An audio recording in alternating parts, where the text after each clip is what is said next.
Of course, the Elohist is trying to say that because the false narrative was that he didn't love Rachel and he didn't want to bang her either.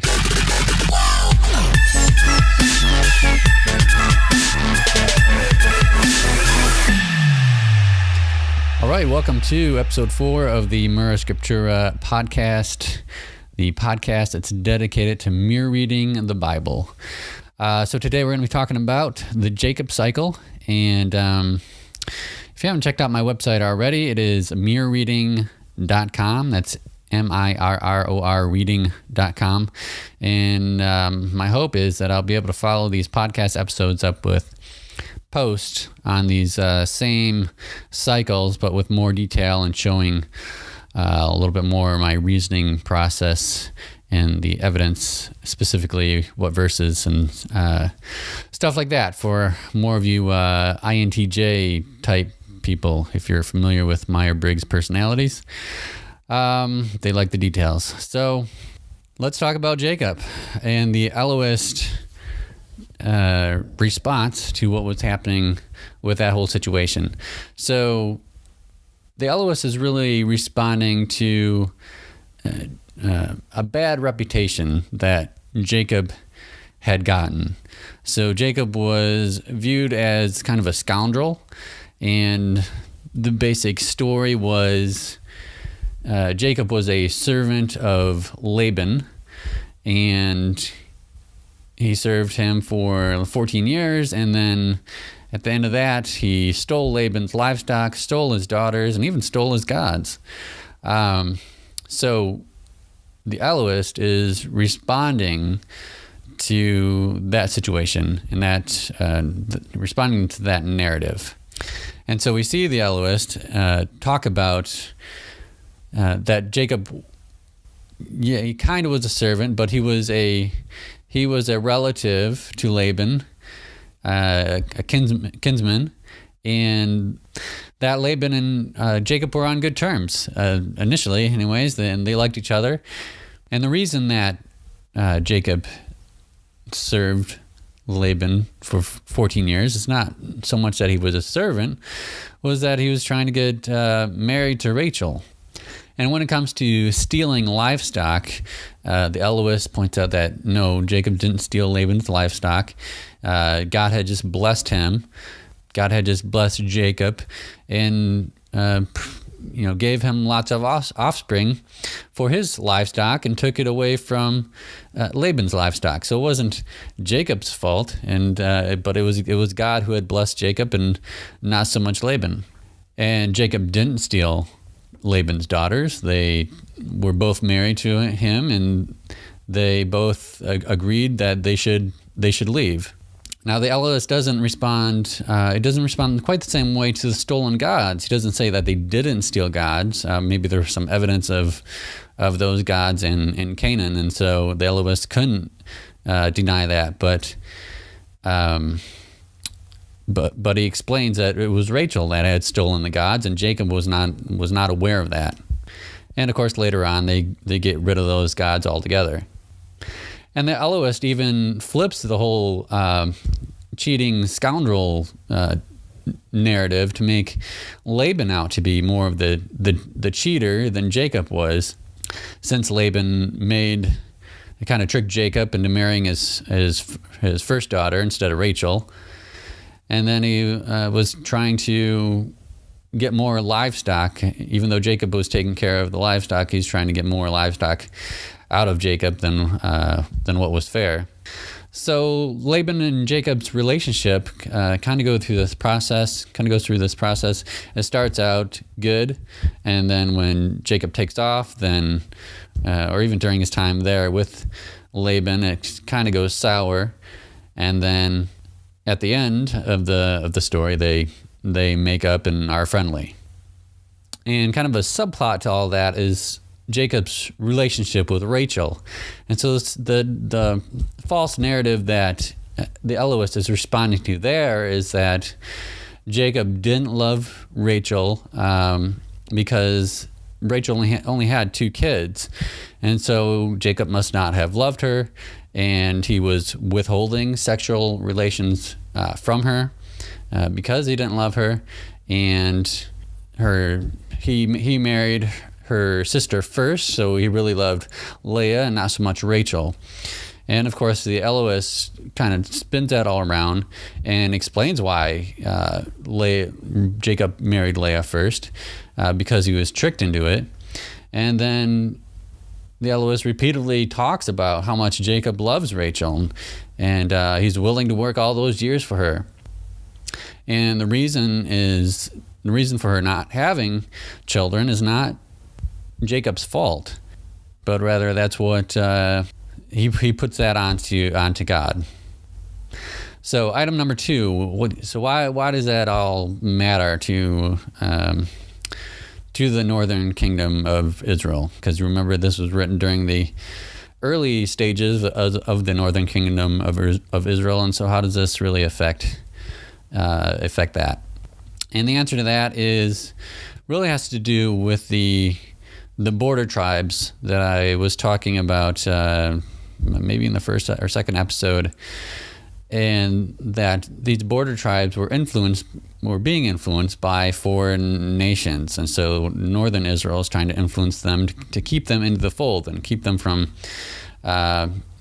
going over to the other side, so to speak.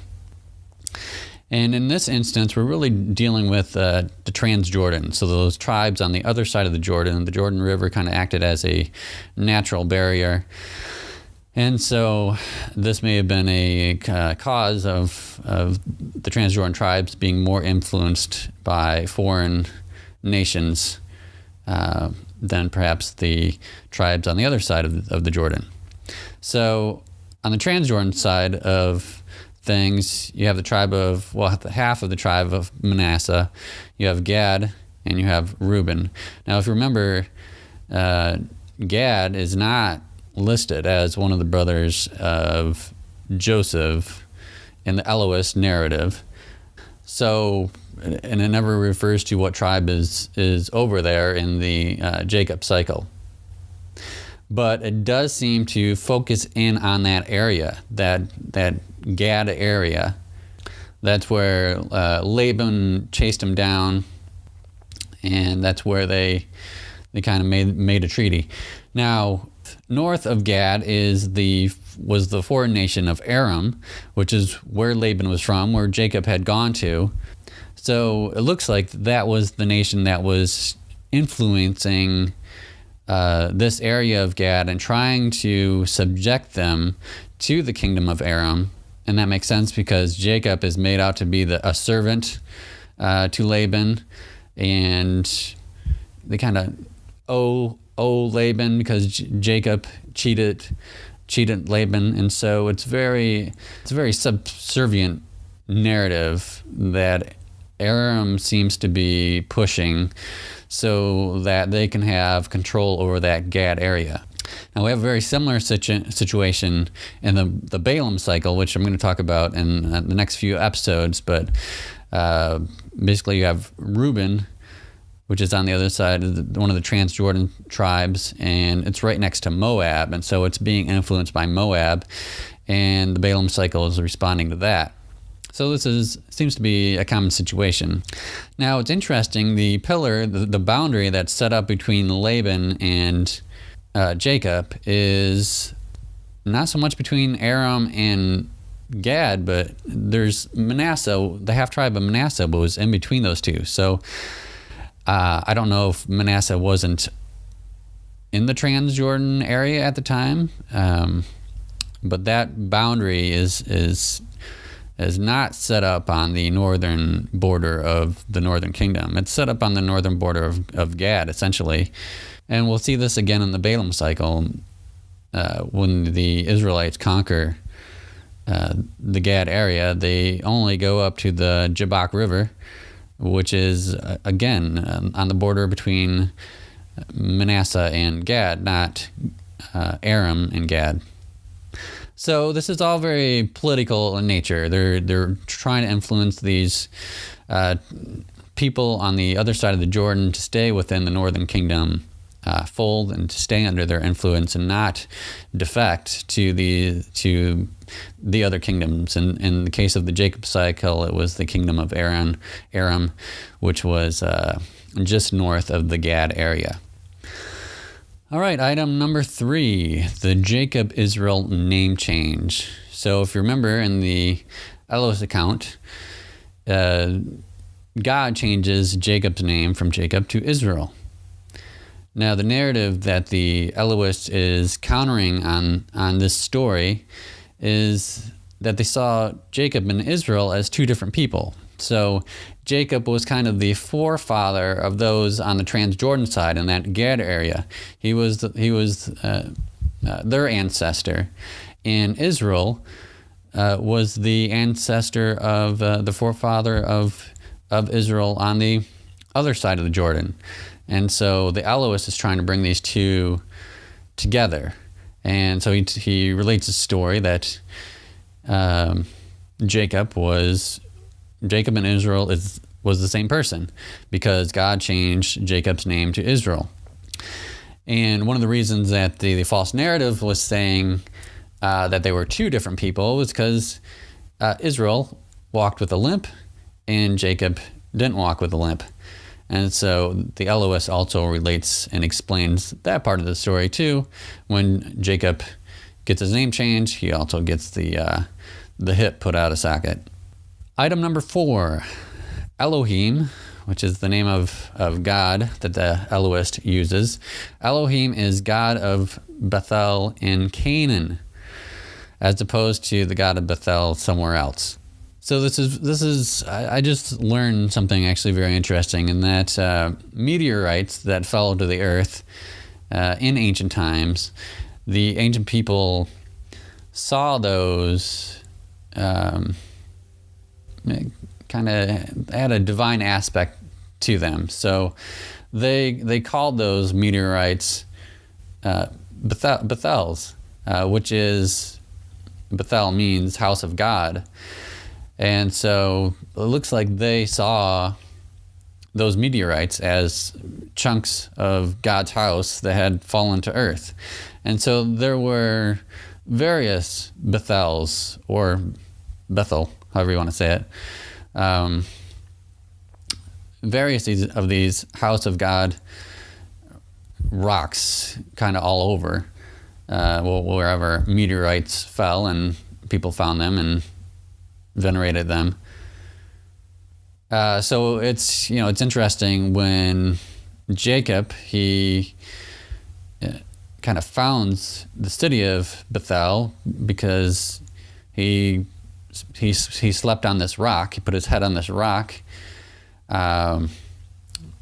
which kind of implies that it was a meteorite. And he has this vision of heaven, and so he calls it Bethel. And remember, according to the Bible, Bethel wasn't always called Bethel. It used to be called Luz, and the name was changed. And so Jacob is countering this idea that, or the Elohist is countering this idea that Jacob served a god at a different Bethel, that he wasn't in Canaan. And the Elohist is sure to point out that when Jacob returned to Canaan, he paid his tithes to or at the Bethel in Canaan. And when Jacob crosses or comes into Canaan and has that encounter with God, or the angel of God, or whatever you want to call it, that changes his name and puts his hip out of joint, God asks, "Why do you ask my name?" And that kind of implies that Jacob already knew who it was. So the whole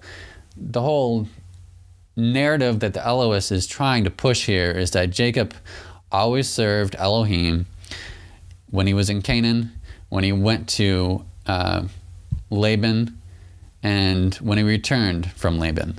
That whole time, served Elohim the whole time. All right, item number 5, theological impact. So I'm going to give an example here from one of Tim Keller's sermons. So he's going to talk about Jacob and Rachel. So I'm just going to read here what he writes, or what he says. He says, more interesting is the next verse. Then Jacob said to Laban, give me my wife, that I may go into her, for my time is completed. Of course, that means he wants to have sex with her. Alter is this Hebrew language guy that Tim Keller references.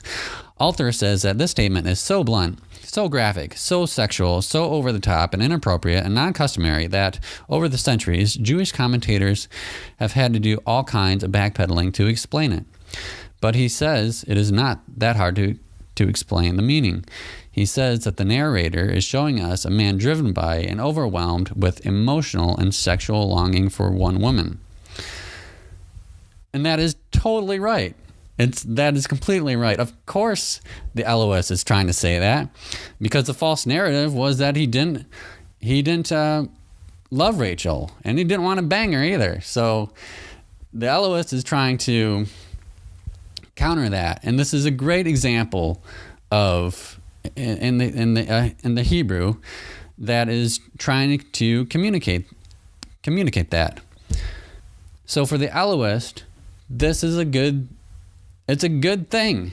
It's a good thing that Jacob wanted Rachel so much, because it counters the false narrative that the Elohist is trying to address. But Tim Keller sees it differently. And I think this is typical of how we approach the Bible. And I gave this, there's a good example in the Abraham cycle too about this.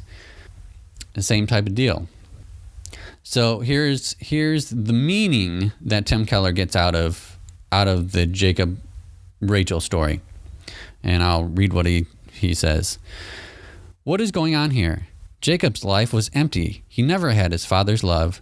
Now he didn't even have his mother's love, and he certainly had no sense of God's love. He had lost everything, no family, no inheritance, no nothing. And then he saw Rachel, the most beautiful woman he had ever seen, the most beautiful woman from miles around, and he said to himself, if I had her, finally, something would be right in my lousy life. If I had her, life would have meaning. If I had her, it would fix things. If he found his one true love, life would finally be okay. And Tim Keller goes on to say that that's a bad thing, and it is a bad thing. Like, I agree with that. Like, you don't want to be codependent on someone, all right? That's common sense. But he's reading that into the Bible. That is eisegesis, which I know Tim Keller wouldn't be abhorred if he heard me say that he's doing eisegesis here, but he is. And people are so, people criticize mere reading for being speculative, but Tim Keller can make a psychological profile on Jacob from 2 verses. That seems a little ridiculous to me, and it's not the original intended meaning of the author. And so that's the thing with me reading. It may not support a theological view, but it knocks out theological views quite often, in my opinion. All right, well, I hope that made sense. Next episode, what are we doing next episode here? That's the Joseph cycle. And that's a good one, too. They're all good. But the Joseph cycle is the biggest one in terms of words, I think. But, yeah, next time.